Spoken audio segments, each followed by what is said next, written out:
Dornbach, and I'm a member of the Dole Institute of Politics Student Advisory Board. Welcome to the Dole Institute of Politics, and thank you for attending tonight's presentation. The Dole Student Advisory Board is composed of students committed to work to the Dole Institute. We attend regular meetings, assist in events like this, and plan SAB-sponsored programs every semester. Members of the Student Advisory Board receive great opportunities to network with our special guests. If you are a student and would like to join, please contact the Dole Institute. The Dole Institute would like to hear from you. If you enjoy tonight's program, please let us know by contacting us on Facebook, Twitter, or through our website or email. If you would prefer to write us a note, there will be note cards and pens on the tables as you exit the building. Your attendance and feedback help shape the future programming of the Dole Institute of Politics. Before we begin tonight, I'd like to remind you to please turn off your cell phones. After the interview, we will have some time for audience questions and answers. If you have a question, please raise your hand, and myself and Margarita will help you with the microphone and come to you. Please ask just one brief question. And now, I'd like to introduce to you Barbara Ballard, our Associate Director for Outreach at the Dole Institute.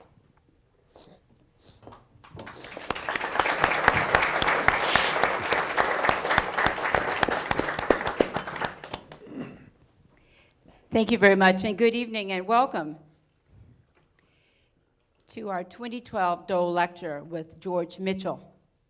I would just like to bring to your attention, if you look on the back of your program, that we have a program on April 11th with Citizen Journalism and Arab Spring with Andy Carbon, and the Presidential Lecture Series. Normally we have our Presidential Lecture Series in February. As you notice, we've spread it out. So for those of you who may be a little confused, we do know what we're doing.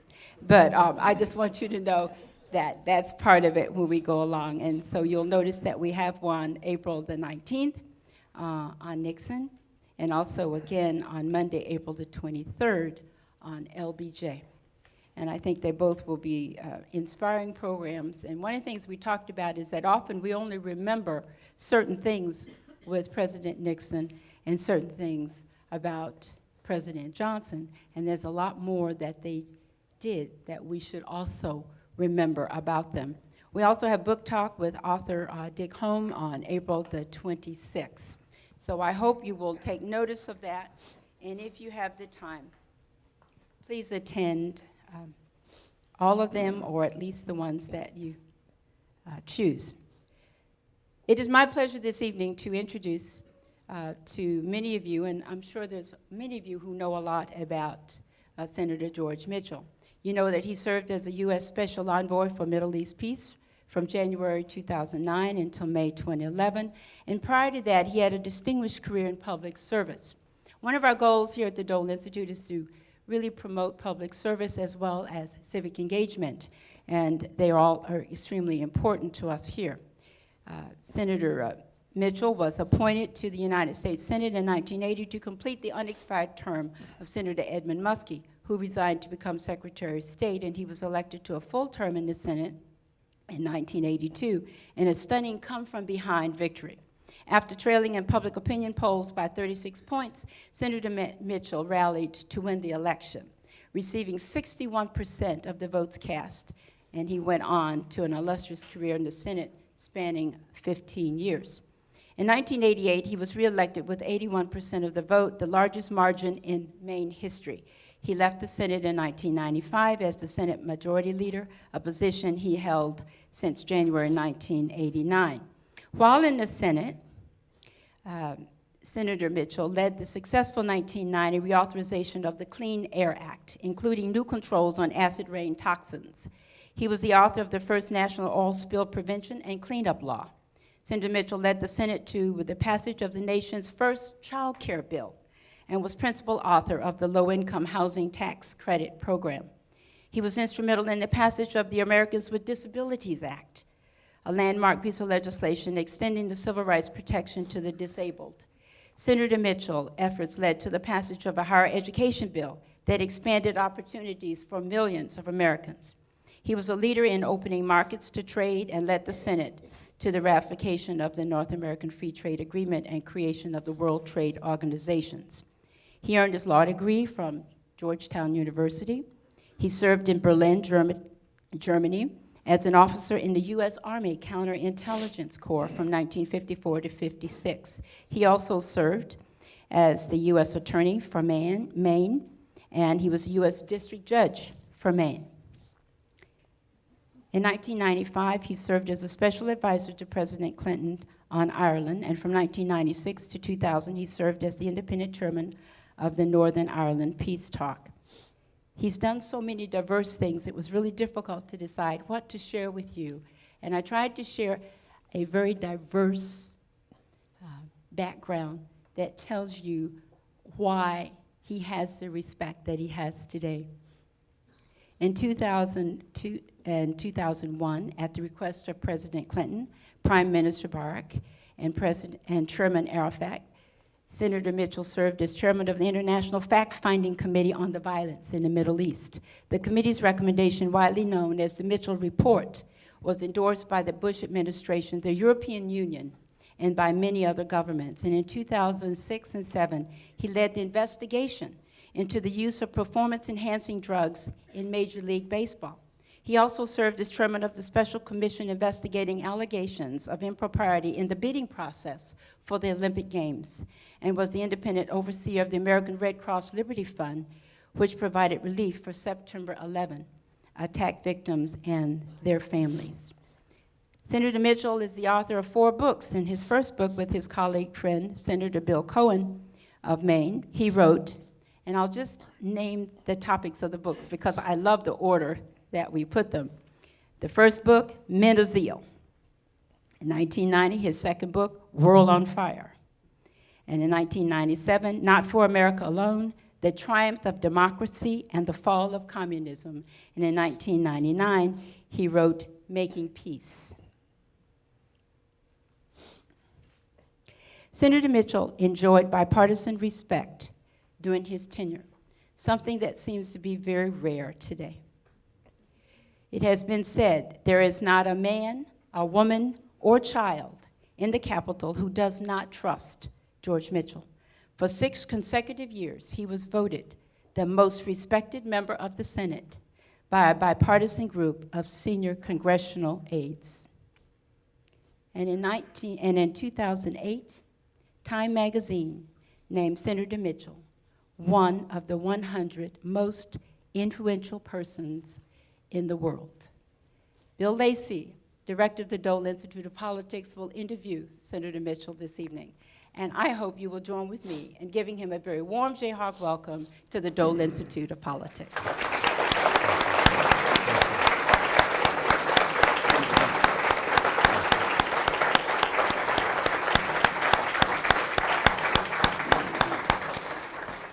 Senator, welcome to the Dole Institute, University of Kansas. Can we start out tonight by asking you to talk a little bit about your upbringing, your education, and what planted the seed of real intense interest in public service for you? I will do that, but first I want to say that, like millions of other Americans on Monday evening, I watched the championship game with my young son. I knew I was coming. I didn't have a particular rooting interest, I must confess. The University of Maine has never made it to the playoffs in the NCAA. But I knew I was coming here, so I was rooting for Kansas. But my son was rooting for Kentucky, and he prevailed. But I have to say that Kansas has a fabulous tradition in basketball, really, really great, and a great team this year.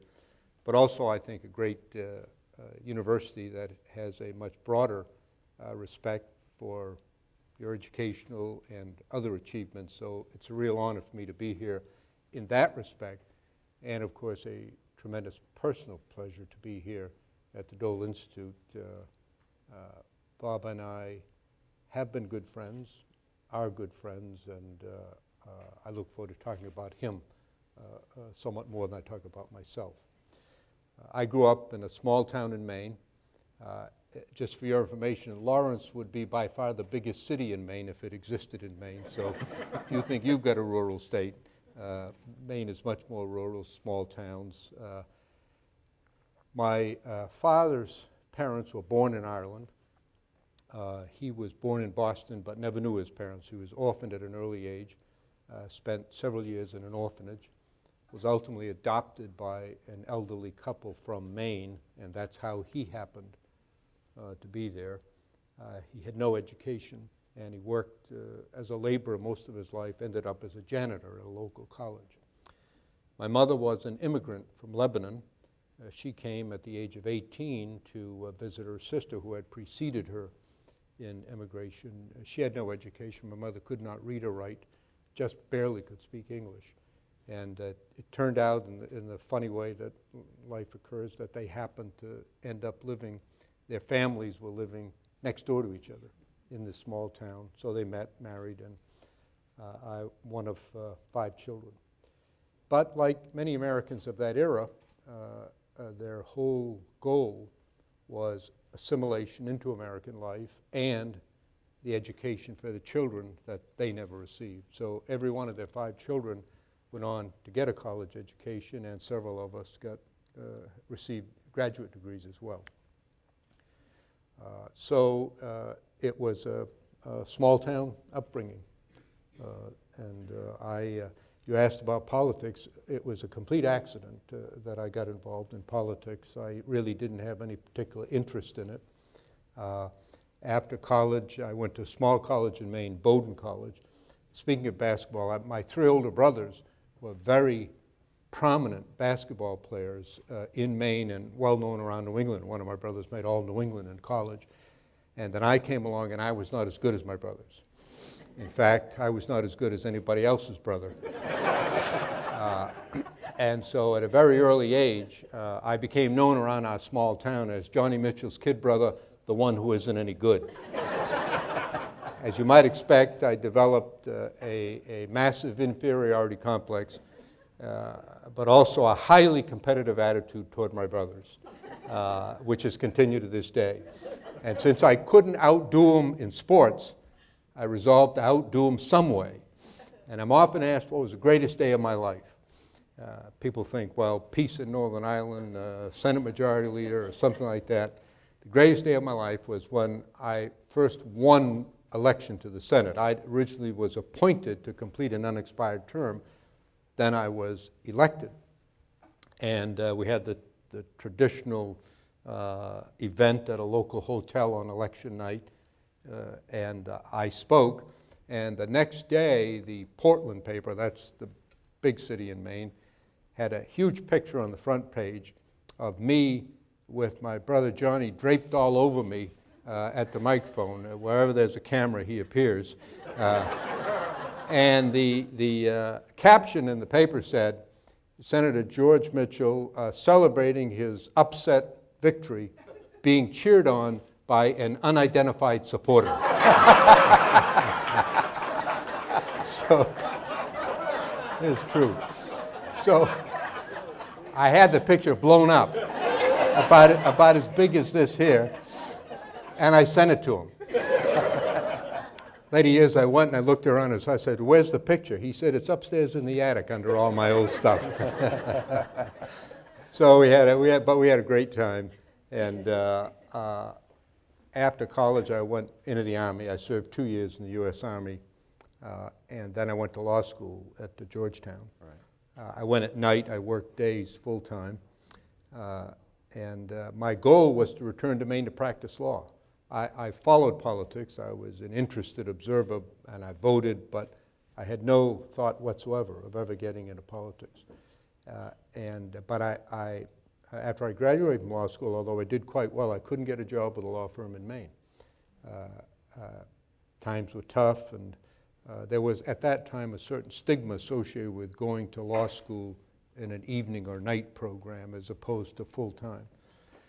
So I got a job in the Department of Justice. I had done well in law school, and there's something called the Justice Department Honors Program, which exists to this day, and they offer positions to the top students in a number of law schools in the country. But I wanted to go back to Maine and practice law. And after a couple of years, I got a phone call one day from Senator Muskie, who was one of Maine's 2 senators. He was looking for an assistant, he had married a woman from my hometown in Maine, and she had gone to school with my brothers. And so he knew of me, but he knew my brothers and knew of me, but he didn't know me. And he asked if I'd be interested in coming up and interviewing for a position. And I was very frank with him. I said, I really don't have any interest in politics, but I want to get back to Maine and practice law. He said, well, if you commit to stay through the next election, which is about 3 years away, that's fine with me. So I said, okay. So I went, and sure enough, a week after I took a job in his office, I got offered a position in Maine practicing law. Of course, I couldn't take it. I said, look, I made a commitment, but I fulfilled the commitment, and then the job was still there for me in a small law firm in Maine, and I went back. But by then, I'd gotten interested. 3 years working for Senator Muskie. Life was very different then, as we all know. Senate staffs were much smaller. I did a whole lot of things for him, including driving him all around Maine when he was traveling in the state. And I learned a lot from him, admire him greatly, but I kind of got the bug. So after I went back to Maine to practice law, the Maine Democratic Party then was, shall we say, not a strong institution. And the chairman was retiring, and they couldn't find anybody to take his place. So Senator Muskie called me and said, how'd you like to be chairman of the Maine Democratic Party? I said, oh, I'd only been back here about 2 months. I said, really? I said, chairman, it sounds good. So I accepted, and that kind of got me into the political process, completely by accident, thanks largely to Senator Muskie, one of the truly great legislators and a great friend and hero of mine. It must have been a tremendous honor to you to follow him, because he was such a political legend, to be elected to that seat in your own right, and then to be elected Senate Majority Leader. Now, you worked on all kinds of landmark legislation while you were in the U.S. Senate. I just wanted to ask you to talk about some of those things, where it be the Americans with Disabilities Act or the free trade, the NAFTA free trade agreement. What are the things that, as you think about what went on in those years, that were most important to you? Well, the Americans with Disabilities Act, of course, was Bob Dole's, was an effort in which he played a principal leadership role. And it was truly inspirational. I didn't know Bob really well before I became Senate Majority Leader. I was elected Majority Leader while I was still in my first full term, so I hadn't been there very long, and of course Senator Dole was already a legend. So, but I did get interested in the Americans with Disabilities Act and worked in I would say, a supporting role to Senator Dole. There was a lot of legislation that I was involved in. In the introduction, the low-income tax credit was mentioned. It's been of critical importance in providing housing for low-income people in our country in the past 2 decades. It's blossomed to something far beyond what I thought it would be originally. Hardly anybody's ever heard about it, but it's had a tangible and a real positive effect. The Clean Air Act was a major effort. It took years to do. It was a tremendous and difficult effort, but we accomplished it, and I think did some good with it. Higher education was an area that I did a lot of work in. When Franklin Roosevelt signed into law the GI Bill, about 4% of Americans had received 4-year college degrees. As a consequence of that act and what flowed from it, today, about 25 to 30% of Americans have 4-year degrees. And the evidence is literally overwhelming that the higher one's education, the greater the income one receives in life. Right at this moment of very tough times in our society, the unemployment rate among persons who have 4-year college degrees is 3%. Among those with a high school degree, 9%. And among those who lack even a high school education, 16%. And as every study has shown, incomes are much greater and the personal satisfaction is much greater on average, it doesn't mean every single individual, with education. So I did a lot of work in education. I was very lucky to have received a college education myself. Let me interrupt to tell that story because we're speaking now to university, and most people here either have or have some interest in higher education. My father lost his job my senior year in high school. My three brothers were off at college, all on athletic scholarships, basketball scholarships. I was very young at the time. I was 16 when I graduated from high school, extremely insecure and had strong feelings of inferiority. And there was no prospect of my going to college. One day my father said to me that the man who had been his boss, his superior at the last job he'd had called and wanted to see me. His name was Mr. Fogg. And I said, what does he want? My father said, I don't know. He said, but it would be impolite to not see him, so I think you should go. It was a very difficult time. My father was in a downward spiral of lacking self-esteem, and unemployment had a devastating effect on him. He ultimately got a job as a janitor at a college.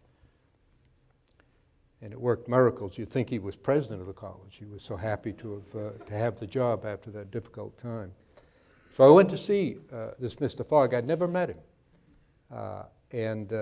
He said to me, what are you thinking about college?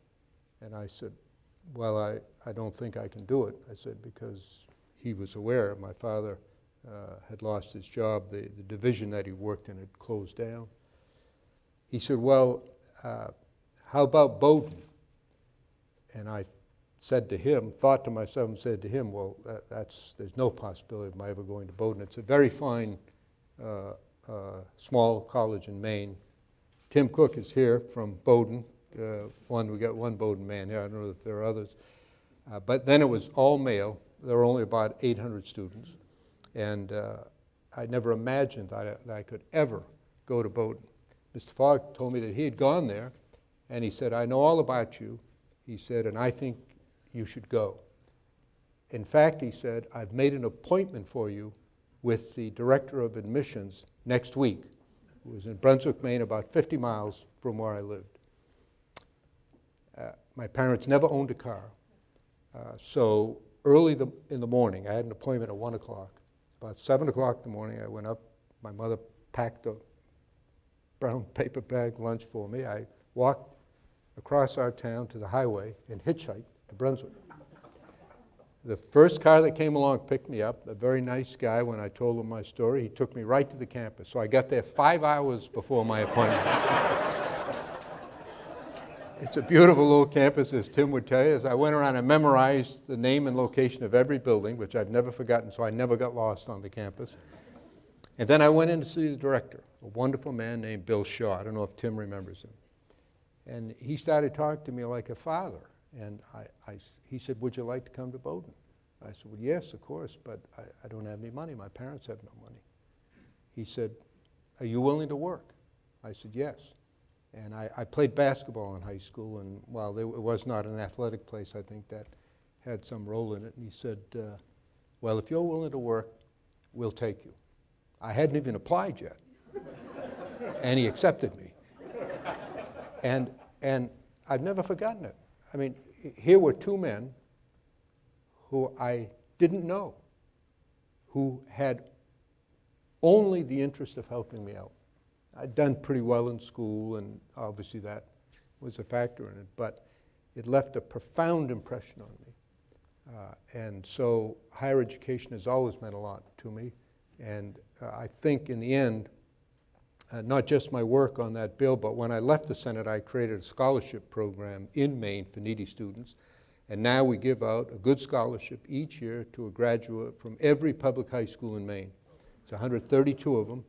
We give them out. We've now distributed, going on $9 million to about 2,000 students. And the vast majority of them are the first member of their family ever to go on to college. About 40 of them at Bowdoin. And so I think that's probably the most significant thing I've done.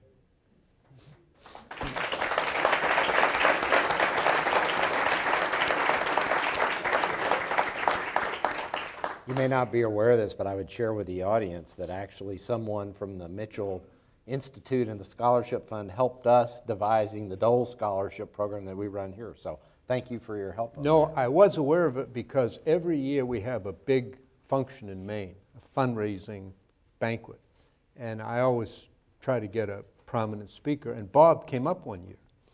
And he spoke. And of course, it was great. The unfortunate part is every speaker since, people say, well, he's no Dole. Because he did such a great job. He had everybody in stitches, as you all know. But when I asked him to come, he wanted to know about the event, and I described what we were doing. And he did say that he was interested and would take some of the ideas back here to Kansas. Well, we most definitely did. Now, we could talk, one of the challenges that I have in a situation like this is the senator's career is so interesting, but you'll get a chance to ask questions where you think I've allowed gaps. But I want to move a little bit ahead in your career to the late 90s when you served as independent chairman of the Northern Ireland Peace Talks. Tell us the significance of the Good Friday Agreement and kind of what all was involved in making that happen. Yeah. Depending upon where you want to begin, the conflict in Ireland is either 75 or 200 or 800 years old. The 800 years dates back to the period in the 12th century when Britain began its domination of Ireland and controlled Ireland for nearly 800 years. In the aftermath of the First World War, there were a series of violent uprisings in Ireland as the Irish people sought their independence. And it culminated in a brief war, which was bloody but short, in 1921, and that resulted in an agreement which established the modern independent state of Ireland. But because in the northern part of the country, there had been settlement primarily from Scotland of people who were Protestant as opposed to the majority of Ireland who were Catholics, there was a feeling that they could not be accepted. They did not want to become part of Ireland. And so a so-called commission was set up what was described as a temporary border. It became permanent, as we all know. So beginning in 1922, you had a Republic of Ireland on 26 out of 32 counties on the island of Ireland, and the northern part, which was 6 counties, remained part of the United Kingdom in union with England, Scotland, and Wales. And the Protestant majority did in fact enact legislation that was discriminatory. And so you had a period in which there was the absence of equality in education, jobs, housing, and a whole host of areas. And you had therefore periodic eruptions of violence in Northern Ireland by Irish nationalists, predominantly Catholic, to make Ireland a united whole and to remove Northern Ireland from the United Kingdom. That's a very thumbnail sketch of the background. In the late 1960s, sparked in fact by the civil rights movement in the United States, a civil rights movement began in Northern Ireland on the part of the minority, and that quickly led to violence. And so in 1972, the British government dissolved the Northern Ireland government and assumed direct control of Northern Ireland by the national government in London. The violence continued to escalate. Over about 25 or 30 years, thousands of people were killed. Tens of thousands were horribly and brutally maimed on both sides. It was a very, very violent place. In 1994, after I had said I was going to retire from the Senate, President Clinton asked me if I would go to Northern Ireland as his representative. Initially in a relatively brief role to organize an effort to create investment with and trade in Northern Ireland to underpin any effort at peace. And I went, and then the British government asked me to do a couple of assignments on some particularly complex issues there. I did that, and a report which I made, entitled the Mitchell Report, became the basis for negotiations. And so the prime ministers of Britain and Ireland called me and basically said, well, your report is the template for our discussion. We'd like you to chair the negotiations. I recall the negotiations started in June. They called me in May. And I said to John Major, the Prime Minister of the UK, how long do you think it'll take? He said, you'll be home by Christmas. 3 years later, I was still there. And I reminded him of the conversation. He said, I never said which year, did I? So I was there 5 years. It was a very, very difficult time, a lot of violence. But ultimately, we were able to get almost everybody into the process. The violence continued, but at a reduced level during the talks. They never completely stopped, but it wasn't the intense, constant killing that had been going on before. And the political leaders of Northern Ireland, I have to say, ordinary men and women, just like people in this room, just like I met a couple of state legislators here, just like the state legislators. These were men and women who had been in conflict their entire lives. Two delegates to the talks were assassinated during the talks. Several of them had been shot. Several of them had served prison terms for violent acts, murder, bombing, assassination. And yet, at a crucial moment in the nation's history, under intense pressure and criticism from hardliners on both sides who regarded any compromise as a surrender or a sign of weakness or an absence of conviction. They were absolutely rigid. Nonetheless, these men and women rose to the occasion and signed a peace agreement. It cost several of them their careers, but they brought peace to their country. And I was just there about 2 weeks ago, and it is the most incredible and remarkable transition I've ever experienced in my life. Gone are the heavy military presences all over the place, the tanks, the armored carriers. Gone are the checkpoints. Now when you drive between the country of Ireland and Northern Ireland, you don't know that you've crossed the border until you notice the signs. Miles in the north, kilometers in the south. That's the only way you have of knowing that you've crossed the border. It's just wonderful to see, and they're just very impressive people. They're intelligent, aggressive. They are quarrelsome, and it's still a deeply segregated society, but the killing is ended, and the discrimination is ended, and in a generation or two, I think genuine reconciliation will come. So I feel a great sense of personal and emotional interest in that. And it also benefited me. My father's parents were from Ireland, but as I said earlier, he was adopted by a couple who wasn't Irish, so I never once heard him say the word of Ireland. And we were very poor. My father never went anywhere. We didn't own a car.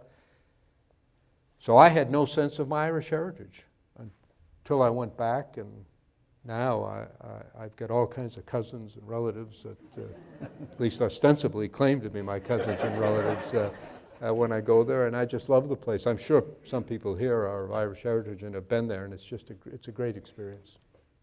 Let's move to a different part of the world. You served both President Clinton and President Obama as a special envoy to the Middle East. What are the prospects for peace in the Middle East? What's the best we can expect? The prospects at the moment are not great, but I believe that there will be a resolution of the conflict between Israelis and Palestinians, primarily because I think it is so much in their self-interest to do so. There is now a lull which has created a false sense of security on both sides. But if history is any guide, it won't last. And while they will endure, particularly the political leadership, intense pain on both sides if they negotiate an agreement, because there are very strong minorities on both sides who are intensely opposed to any kind of concession at all.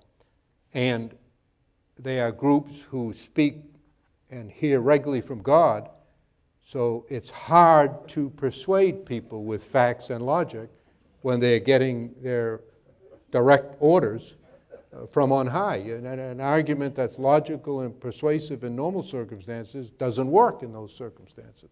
So it's very tough on the political leaders.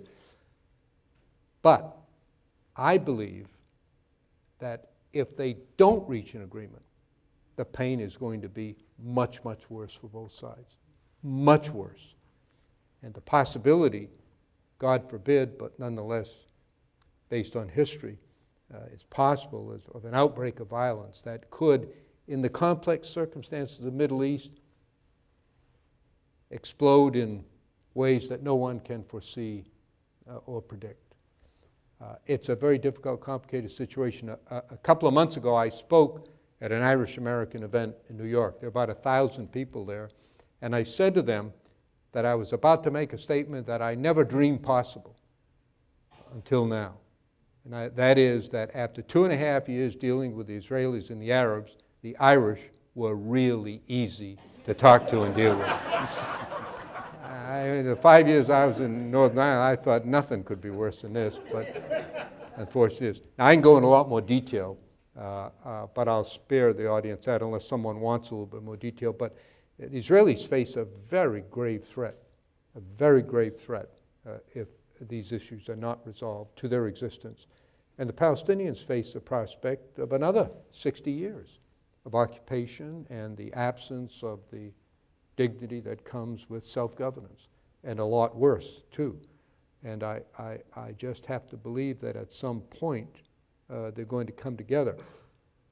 One of the principal motives for the leaders in Northern Ireland, when they signed that agreement, was their fear of what would happen if there was no agreement.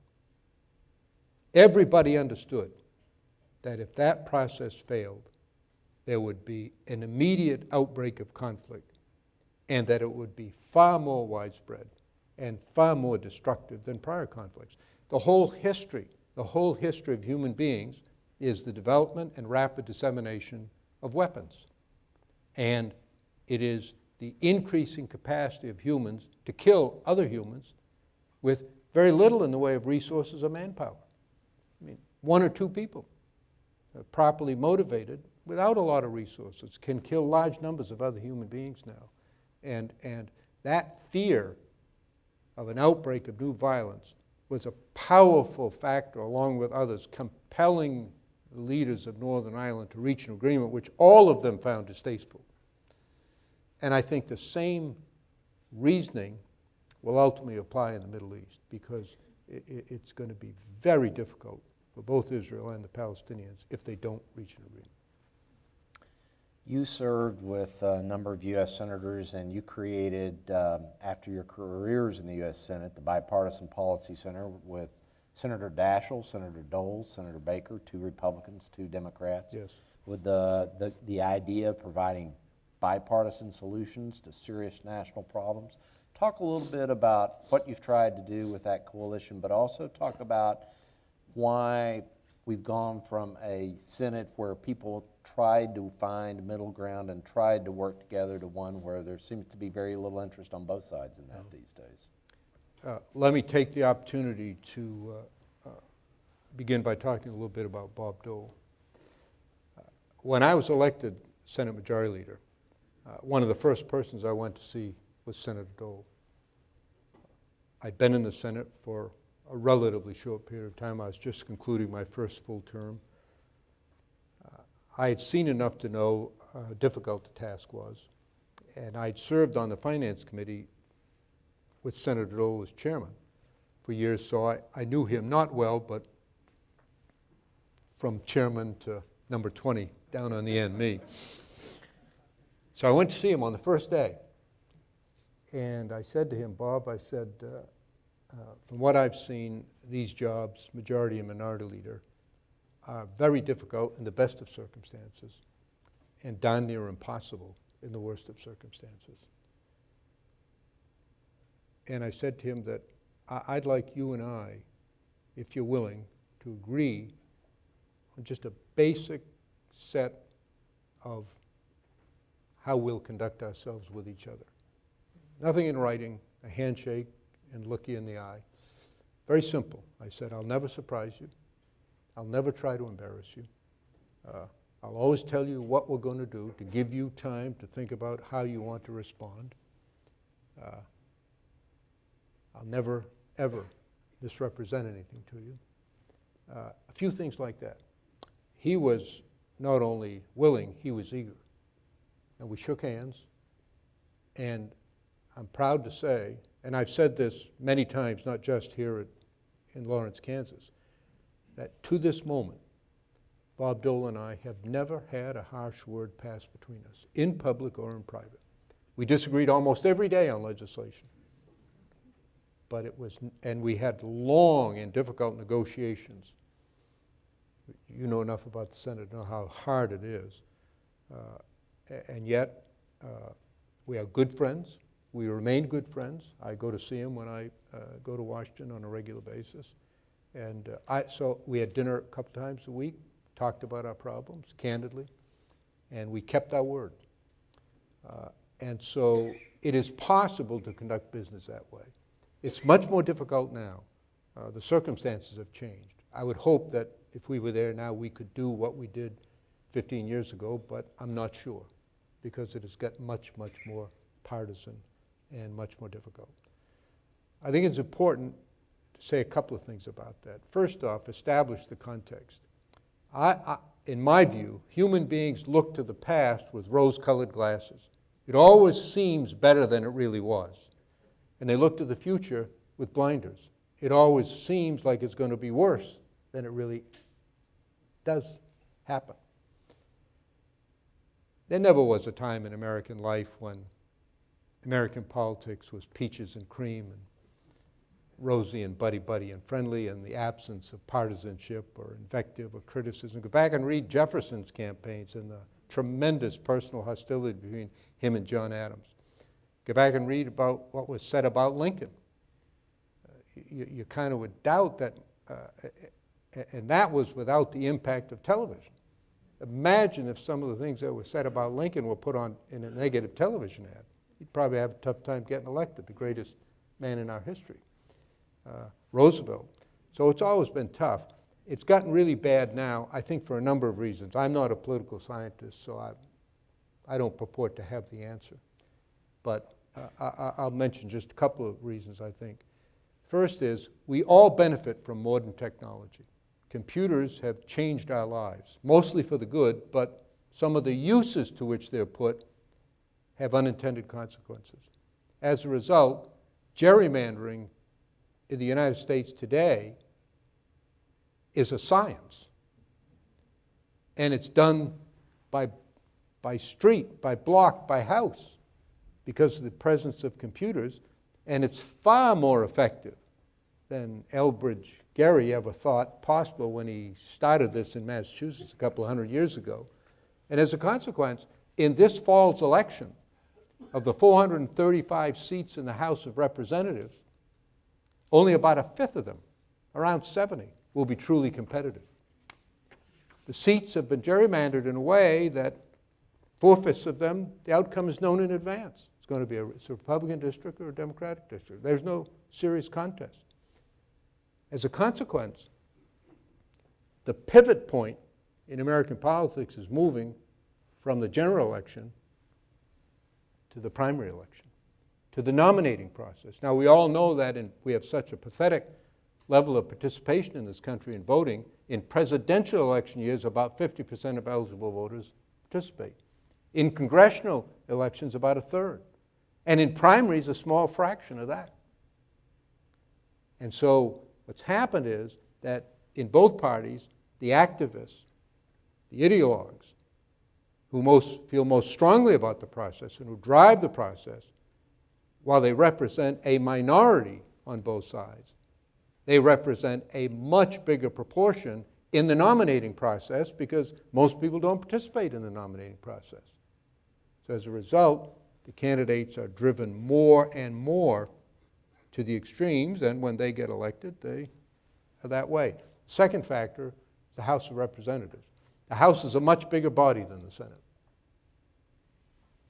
You have to have a greater degree of centralized control to make it function. One consequence of that is that the minority doesn't matter in the House. The majority runs the show. They don't need any of the minority. If you can keep the members of the majority with you as the speaker, you don't even have to talk to the minority. The House has always been, for that reason, more partisan than the Senate, where in the Senate you need 60 votes, and rarely in modern history has one party had 60 or more votes, so you always need the other side to do anything, to bring up a bill. Never mind pass a bill, to bring up a bill, you need members of the minority. But in recent years, more and more House members have been elected to the Senate, and rather than they adapting to the mores of the Senate, they have brought with them the mores of the House. And so the Senate now has become a far more partisan and ideological, really on both sides. And the third factor I would mention is money.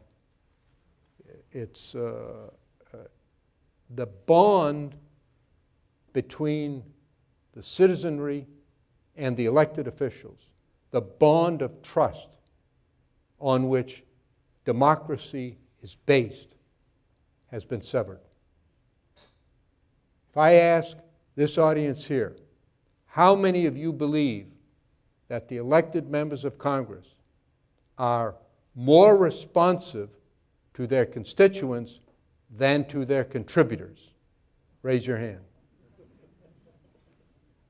I've asked that question all across America, and the answer is always the same. Now, even assuming that there is no undue influence, that perception has severed the bond of trust in our society, and the system is awash, overwhelmed with money. One time when I was Senate Majority Leader, I had a meeting of senators, and I took up one of these block calendars and I had it blown up 10 times the size of this. And it was mostly all blacked out, and there were a couple of slivers of white. And I exaggerated to make a point. I said to them, every morning when I arrive at my office as Senate Majority Leader, before I get there, I have 15 phone calls from senators. And they're all the same. Don't have a vote at noon because I'm having a fundraising luncheon. Don't have a vote at 1 because I'm having a fundraising luncheon. Don't have a vote at 2. So I said to them, you see these white slivers, I said? If I agreed to honor every request you have made not to have a vote because of a fundraiser, the only time we could vote is Tuesday morning between 2 in the morning and 4 in the morning. That was an exaggeration to make a point. That was 15 years ago. It's 10 times worse now. And I don't want to sound partisan. I'm well aware I'm in Kansas and I'm a Democrat.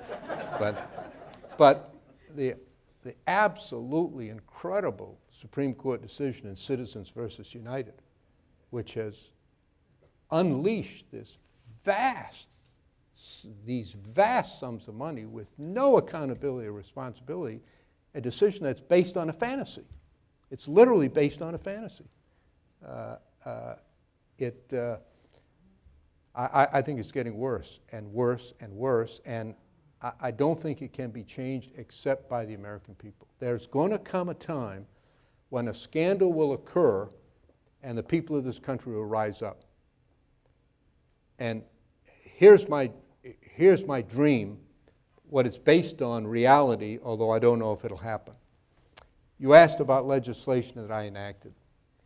When I went to the Senate, I was surprised to learn that there was not any law or regulation in the United States dealing with the issue of oil spills off our coast. None. It so happened that Maine was one of few states that had imported a lot of oil, And so there was a state law which basically was very simple, that you had to, the state set up a process of preparing in case there was a spill. So you wouldn't have to start from scratch. Equipment and so forth was placed at the harbor, and so if a spill occurred in the critical first hours, you could get right out and do it. And I introduced a bill to have a national law. When I first went to the Senate, I couldn't get it to first base. The administration was opposed to it, the oil companies were opposed to it. You all hear the arguments, too much regulation and so forth. I couldn't even get a hearing on the bill. Not even a hearing. 9 years in a row. And then, one tragic day, the Exxon Valdez ran aground in Prince William Sound. And within 60 days, the president had a signing ceremony on this great new law that we had just come to discover might be useful. 9 years I couldn't get a hearing, and then without my doing anything, the bill passed in 60 days because people woke up and saw that not only is this a possibility, this could happen. So now if a spill occurs, as we now see they do, there is at least a process in place, there is equipment in place, and the damage, as horrific as it is far less than it otherwise would be because the containment can begin immediately. And I think there's going to end up, I don't know what the scandal will be. I don't know what it will take to rouse the American people, but I think it's going to happen, and then it will change. Okay. I'm going to open up to your questions and answers after one more question, so if you would please be thinking about what questions that you have to ask. My final question, Senator, for you relates to Senator Dole. People may not know this, but he is still creating his legacy. Every Saturday afternoon, when he's up to it, he goes to the World War II Memorial to meet honor flights. He's going to be 89 years old. Right. But if you had to define his legacy just in the United States Senate, how would you define that? Oh, I think there's pretty widespread recognition that Senator Dole was one of the greatest and most effective legislators in our nation's history. The reality is that the vast majority of members of Congress who go there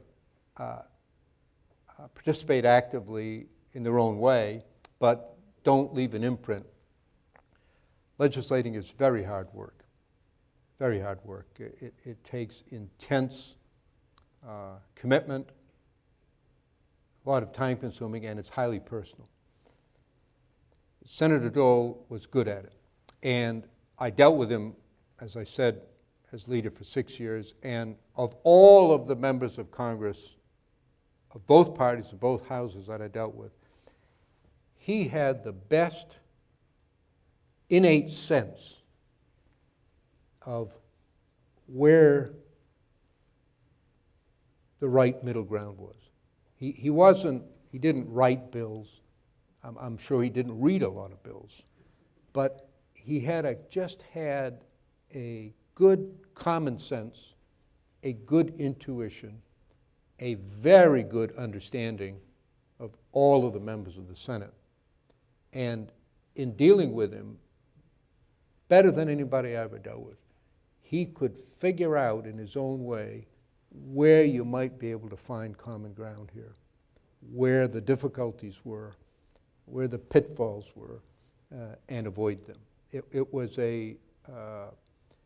I'm not sure the basis of it. I'm sure it arises out of his own background in some way, but he was a master at that, and he was recognized at that. And I probably spent more time negotiating directly with him than anyone else other than other Democratic leaders, because in the Senate you have to negotiate what you're going to do every day.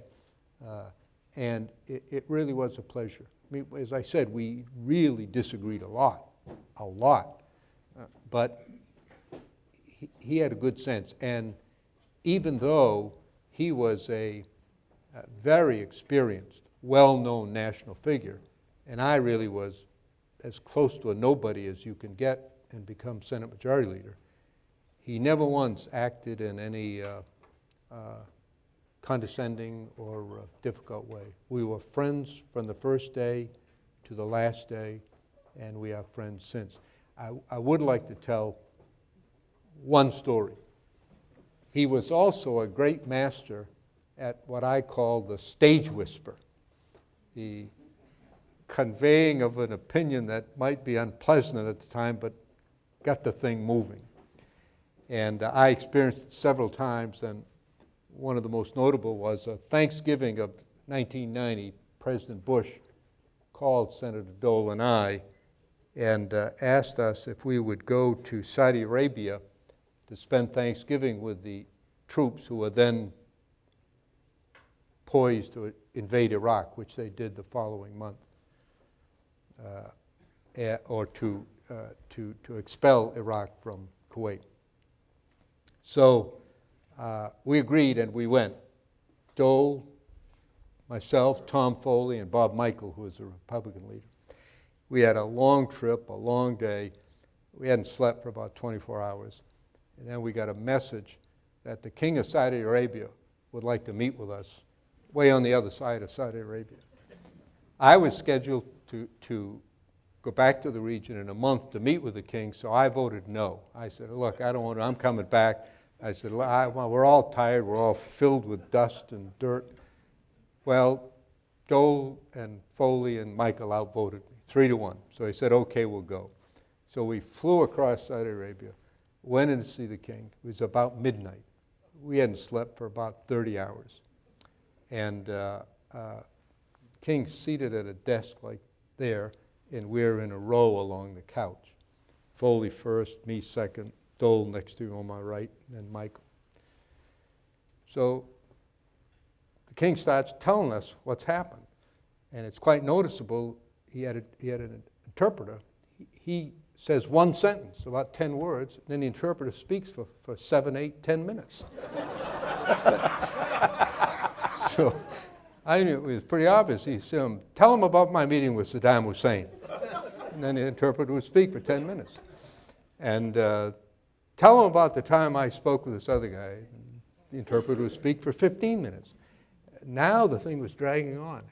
An hour, 2 hours. Foley was just about asleep. I was trying to look at the king so somebody would be paying attention. Bob Michael was long gone. So the then Saudi ambassador to the U.S., who spoke perfect English, was seated kind of across from us a few feet away.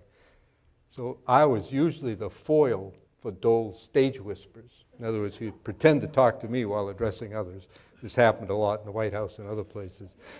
So Dole leans over to me and says in a voice loud enough for everybody in the room to hear, how long do you think this is going to go on?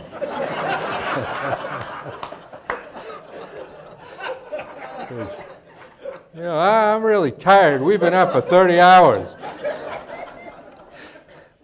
The ambassador jumped up like somebody had shot him in the rear, jumped out of his chair, rushed over to the king, said something. The king, without hesitation, said, thank you all very much for coming.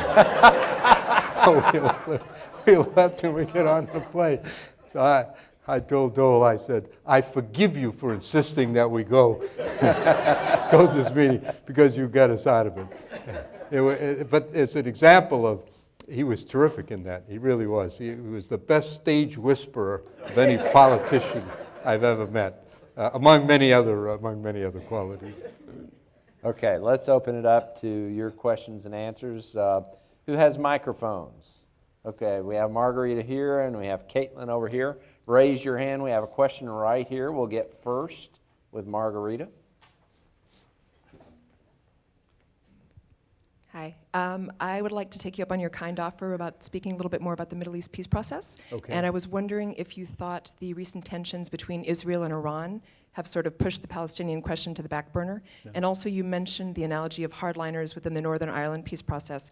If you transfer that over to the Middle East peace process, how do negotiations proceed with hardliners on both sides, as you mentioned, with religion being an important aspect, and also with the added consequence, if you will, of a two-state solution, as opposed to in the Northern Ireland conflict, it was always probably going to be that the Northern Ireland was going to remain part of the UK. Right. Thank you. Yes.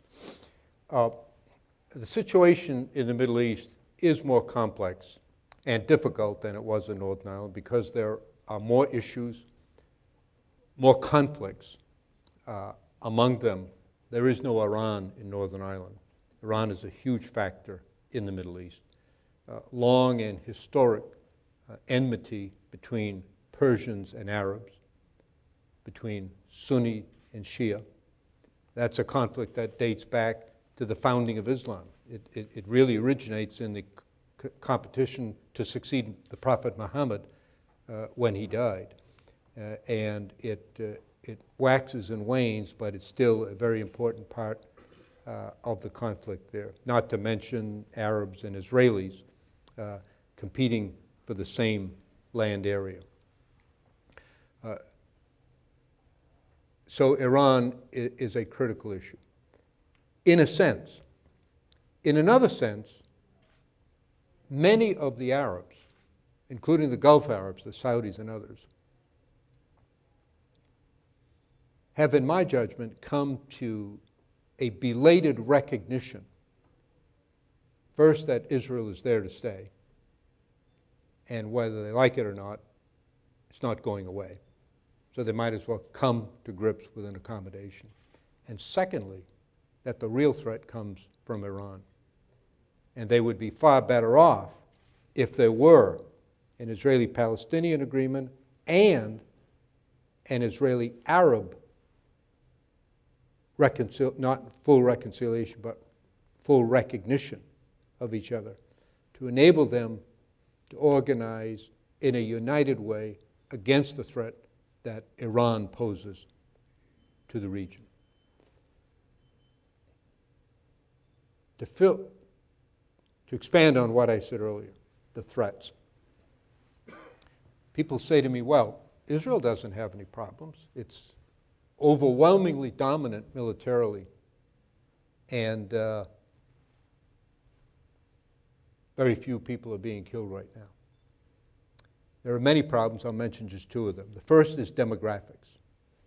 In the area between the Jordan River and the Mediterranean Sea, there are approximately 5,800,000 Jews. In the same area, there are about 5,300,000 Arabs, if you count Israeli Arabs, Palestinians in the West Bank and Gaza. The birth rates are dramatically different, and very few subjects on which there's no disagreement in the Middle East. On this, there is no disagreement. The number of Arabs will very soon exceed the number of Israelis. By the year 2000, there will be over 500,000 more Arabs than Israelis. If the two-state solution is lost, then Israel will be forced into the painful choice, which they should not have to make. This is their own leaders speaking, Ehud Barak, former prime minister and our defense minister, of being either a Jewish state or a democratic state. They cannot be both, because if the majority are Arabs, you can't say one man, one vote. So that's a choice they shouldn't have to make, and that's just over the horizon in the next few years. The second is the direct military threat. The wars that have been fought have been major wars between nation states, tanks, artillery, planes. That's not going to be the next war. The next war is rockets. We all know that. Israel built a wall to keep out suicide bombers, and it's done that. But a wall can't keep out rockets. Hamas has about 8,000 of them on Israel's southern border. Crude, ineffective, lacking in guidance or real destructive power, but they do create fear and anxiety. On Israel's northern border, Hezbollah has 30,000 to 50,000. Those are public estimates. More effective than the Hamas, and they're all engaged in upgrading. There isn't a person on earth can doubt that over the passage of time, both will have more and both will have better. And most ominously, Iran has now achieved missiles, possesses missiles that can strike anywhere in Israel. They don't have the so-called smart bombs that we have that can target a precise building or a military installation. But they've made the technological transition from liquid fuel rockets to solid fuel rockets. And can anybody doubt that over time, they're going to, I'm not talking about nuclear now, I'm talking about conventional weapons. They now can strike anywhere in Israel, launched from Iran. Now, we have helped Israel tremendously. We are fully committed to Israel's security. And that commitment is unshakable, unbreakable, and will do it. President Obama authorized the release of $240 million to help Israel speed up development and deployment of its anti-missile system, recognizing the threat. But it has never before occurred in human history that thousands of rockets have been launched at the same time against a defense system that has never been fully tested against it. So no one can say with certainty, much less any high degree of confidence, what would happen if a full-scale war broke out. And I don't think the government and the people of Israel should be put to that choice. If they can make peace with the Palestinians, that would lead the way toward a broader recognition among the other Arab countries in the region and would enable them to all focus their attention on where it belongs, to the threat that Iran poses to them. Not just in the form of nuclear weapons, although that's a very, very serious matter, but in other respects as well. Okay, next question. We have one in the back.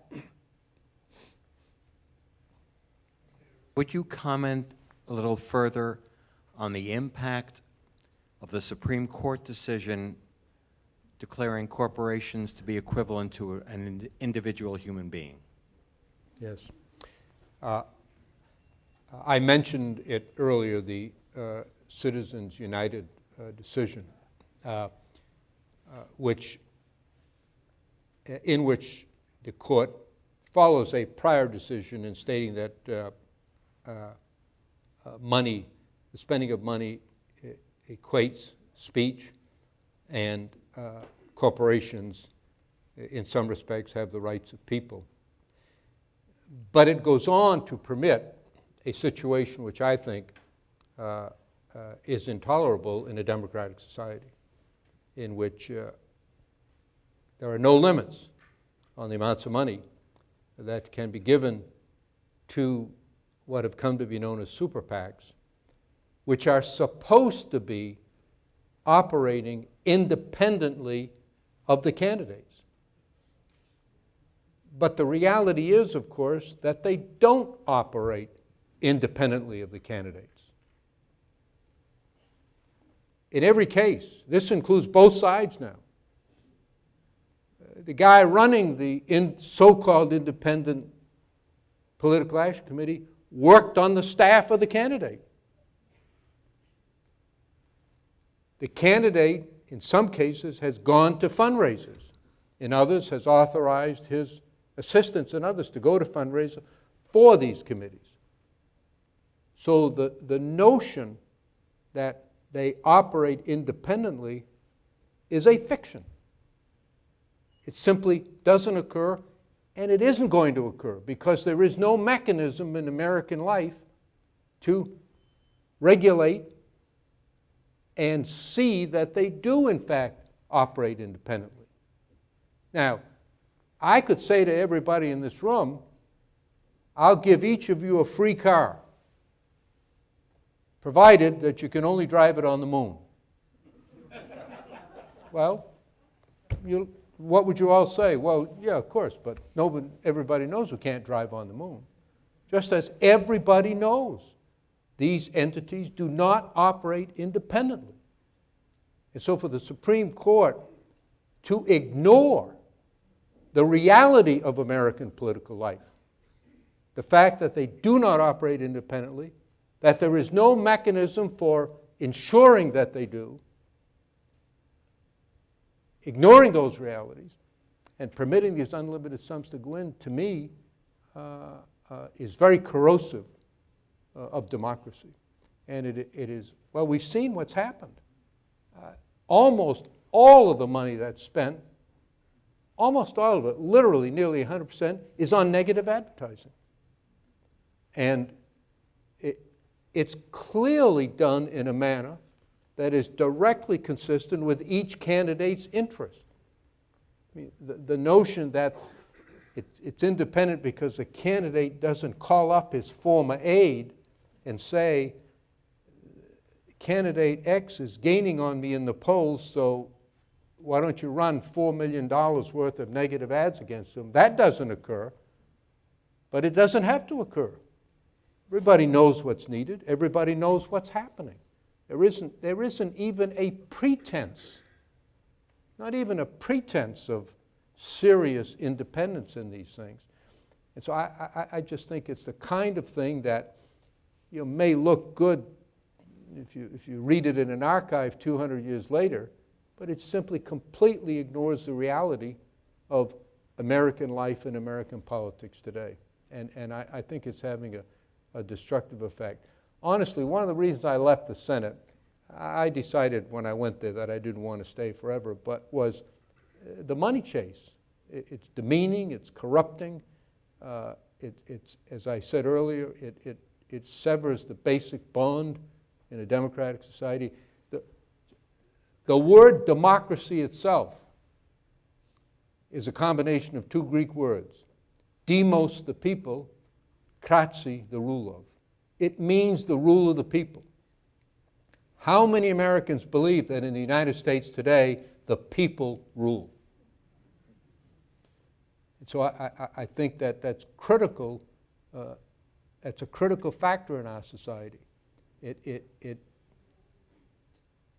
It promotes disbelief, it promotes skepticism, it promotes cynicism, and it really makes it, I think, destructive of a good, functioning, and effective democratic society. Okay, who has the next question? Have it right back here. Yeah, that's just kind of a follow-up question. When you talk about a kind of crisis of distrust, and you suggested a while ago that there probably will be some sort of public response to that. There'll be a crisis or some event that will lead to a public uprising. A couple of questions about that. One, what do you see happening? Will it bring people together, or are we so divided that it's going to end up being even more divisive and maybe even violent in the United States if that happens? And two, how do you think the outcome of the next election will shape the response the federal government will have if that kind of thing happens? I know it takes a little bit of... I'm not sure I'm able to respond to the second one. It's hard to foresee how it will occur, and I'm not capable of making any specific prediction. The fact is, of course, that dramatic events often tend to unite a nation, on occasion divide them. It depends on the nature of the event, the timing and circumstance in which it occurs. External conflict tends to unite people. Rally around the flag is I guess, the colloquial way of expressing it. I think what we have to hope for is that whoever is our president and our national leaders at the time, when a crisis does occur, will seize upon it to direct the anger and frustration of the public in a positive and what I think a beneficial way. On that, I'm sure there's disagreement. You would not have to look very hard to get someone to sit up here and tell you why the Citizens United case is a good thing. So there are obviously different points of view on all of these subjects. I think that increasingly, as our society becomes larger, more diverse, with more competing interests, combined with the acceleration, the information and communications revolution through which we're going, the role of a president, in my judgment, increasingly is less that of legislative leader than of national leader that is able to inspire us to great and good causes and to console us to great loss and tragedy. And my hope is that whenever, however it occurs, that we'll have a president who will be able to do that. We're going to take time for a couple or three more questions. We have one in the back, Caitlin. Or actually, Margarita, do you have another one? Okay. Senator, last summer the President gave a speech on Afghanistan and talked about transitioning that region from an economy of war to an economy that can sustain a lasting peace. This was followed by Secretary Clinton's announcement in Chennai, India, of a concept called the New Silk Road. Given your experience of bringing peace to Northern Ireland, what do you see as the prospects for, if not peace, stability in Central Asia? My brother, who came back from his second tour in Iraq with the Maine National Guard, is very interested in the answer.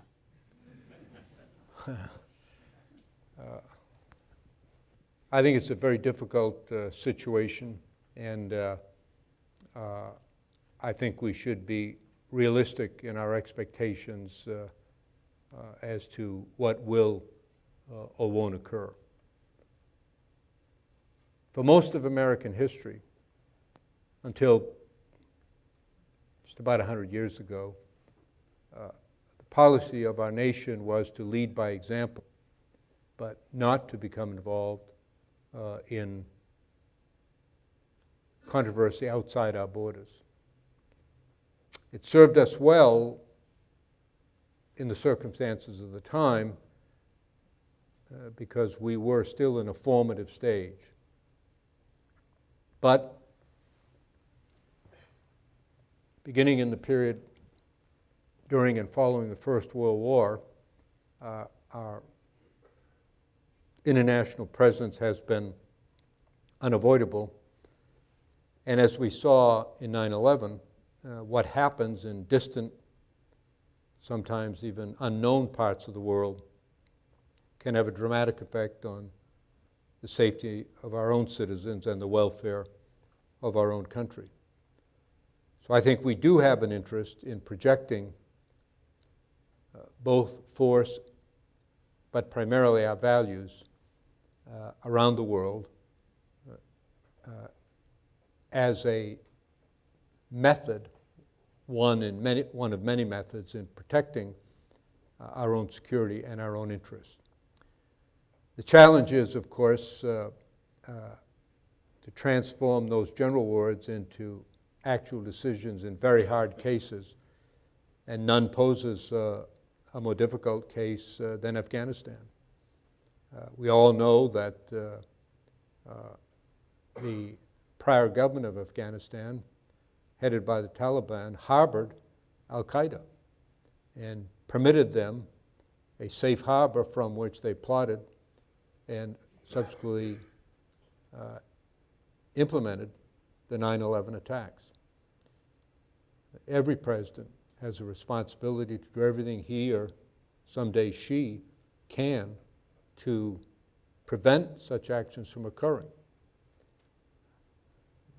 But given the long and difficult, complex, and often unruly history of many of the countries involved, and specifically Afghanistan, it's very difficult to see how we can accomplish that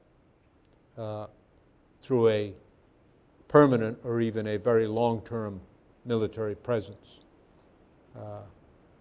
And there is no course of action in such circumstances that is free of risk.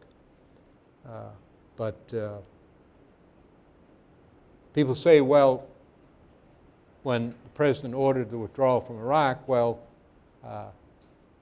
they may fall back into conflict. Indeed, they may. But the question is, wouldn't that same situation exist 10 years from now or 20 years from now? It may be a permanent condition, and I don't think anyone here would agree with the premise that we should permanently station American forces in every country in which conflict is occurring around the world. We have to be sparing with our own forces and our own treasure. One of the big problems we have now financially is that we have expended trillions of dollars in these conflicts in the region. And finally, the Arab Spring, the name given to the series of revolutions that have erupted around the region, is indigenous in nature. These uprisings were not fomented by the CIA or by external forces. They are the people themselves expressing their frustration with the manner in which they were governed, in which their societies were led.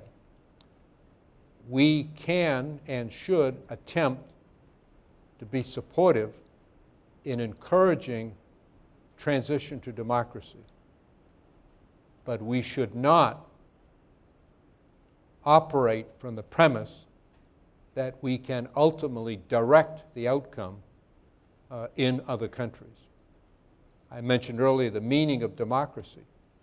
And if it has that meaning for us, it should have that meaning for others. I can't tell you how many times traveling in the Middle East and the Arab world, people come up to me, quote from the American Declaration of Independence, and ask me whether we mean it, and does it apply just to us or to everybody? Well, of course, we've always believed that our principles are universal and that other people ought to have the same rights. But we can't direct or control the lives of others. We should do what we have to do to protect ourselves, and that may mean actions abroad, but I think they should be very carefully undertaken. It is a very disturbing thing, the manner in which bombing here and bombing there is loosely and recklessly tossed about in our country as though it's like going into a movie and coming out in a couple of hours. If we've learned anything in the past couple of decades, it's very easy to start wars. It is much more difficult to end them. They're easy to get forces in, very hard to get them out. And I think that we need to exert an extraordinary level of care, prudence in that regard. And I'll make just one further comment.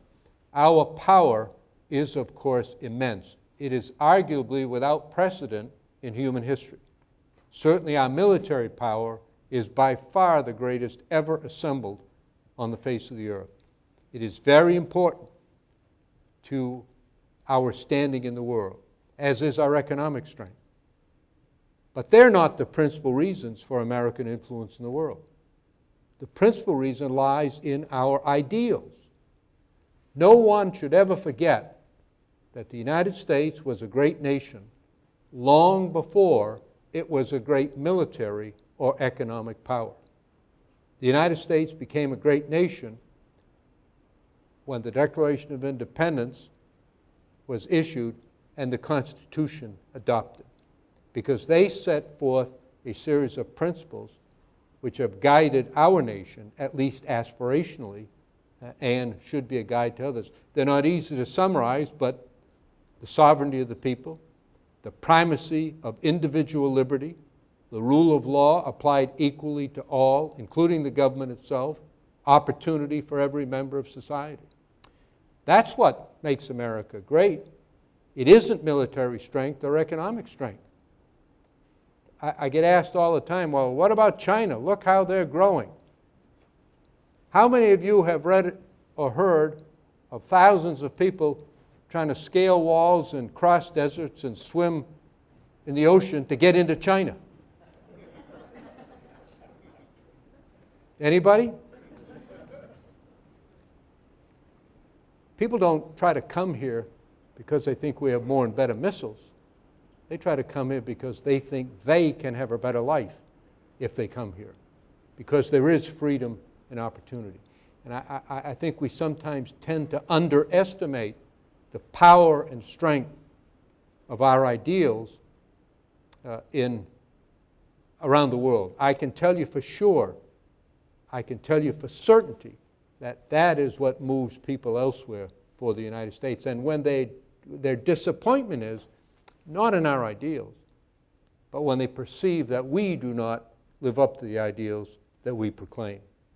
And I think that's the source of our great strength. But I don't want to leave any impression that I take the position that we can't use force, we shouldn't use force, we clearly have to, must, and will.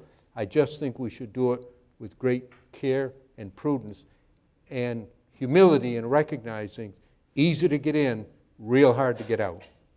One last question. Caitlin, do you have somebody for the last question tonight? Thank you, Senator, for joining us this evening. Just to take off from where you made your last comment, we have the ideals of democracy. We have the practice and the distortion of democracy today in this country. What can an individual citizen do to retire and reverse this present distortion of democracy in this country and achieve the ideals for ourselves as well as an example for the rest of the world? Yeah. Well, it requires patience and perseverance. The reality is, of course, that no human being, no individual, none among us ever lives a perfect life. No one is free of error or mistake. We aspire to do better, and all of us regularly fail. But it is of critical importance that we not abandon the aspirations simply because we don't live up to them. And that's true of each one of us, and it's true of our country as well. We have fallen short repeatedly. We have made mistakes. In fact, I would argue that one of the great things about the United States, one of the reasons for its spectacular success when viewed across the full sweep of human history, is precisely that we have been able to summon up the resources to recognize when we've made a mistake and to correct it. And that's largely because we believe in open public debate and discussion in our society. It's hard to cover anything up now. So we do have debate and discussion. We do make mistakes. We do correct them. And I think that's true of us as individuals. And I think what it requires is patience and perseverance. I speak with young people a lot. In connection with my scholarship program, I've gone to every high school in my home state, and I try to encourage young people to get into politics, to participate. Because if the best cure for anything that you think is going wrong is to get in and try to fix it. And I still think that's the case here. I don't want to leave the impression that I'm pessimistic about our future. I've got 3 children, and I think they're all going to live in much better times than I've lived. Now, you may think me naively optimistic, but I believe that to be the case. And I think we have to keep at it. This too will pass in time. I said earlier, I won't repeat now, I don't know how, and I don't know what the circumstance will be. But if you look back over our history, the United States has encountered many, many severe challenges in a variety of ways. Internal conflict, the most bloody war in our history, the Civil War, many other actions, and we've come out stronger and better. And we have changed a lot. I spoke earlier about reverence for the Constitution, which we all have. We all revere the Constitution. But that same Constitution explicitly provided that a black person wasn't a full person. That was the constraint and the belief at the time. It took 75 years, a very bloody war. We changed that. That same Constitution didn't permit women to vote. That took 120 years and a ferociously bitter struggle, almost unimaginable to us now. And yet, today, women vote. It wasn't until Bob Dole pushed the Americans with Disabilities Act that persons with disabilities really had the opportunity to live a full and meaningful and independent life. And now that's possible.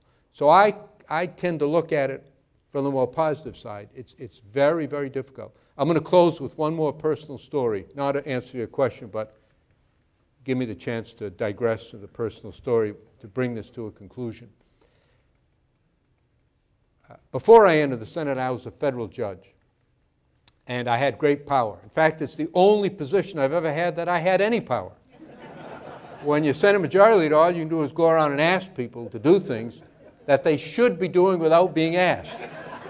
And when I was chairing peace negotiations in Northern Ireland and the Middle East, I had no power to compel anybody to do anything. I had to ask them. But when I was a federal judge, I issued orders, and I'm proud to tell you that without exception, every single one of them was followed to the letter.